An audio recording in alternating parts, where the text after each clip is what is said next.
USJR Jaguars paligunon ang kahigayunan nga makuha ang katapusang luna alang sa CISAFI Basketball Semifinals. Sila kapuyan alang sa tibuok detalye.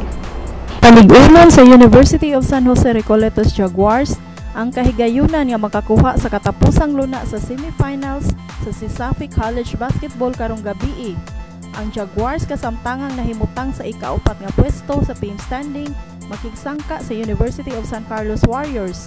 Inspirado ang Jaguars na makikumbati karon sa Warriors gumikan sa ilang kadaogan batok sa defending champion Southeastern University Cobras ni adtong Martes. Ang Warriors nag-una gihapon sa team standing, dala ang 8-1 win-loss record ug mao'y gikonsiderar nga labing gikahadlokang puwersa sa liga.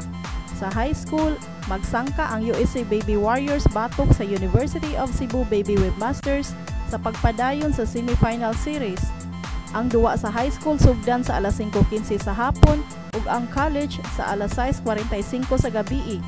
Makita usab via live streaming ang mga duwa sa CISAFI Basketball sa cisafi.sunstar.com.ph/live. Leia Kapuyan sa Balitang Sports.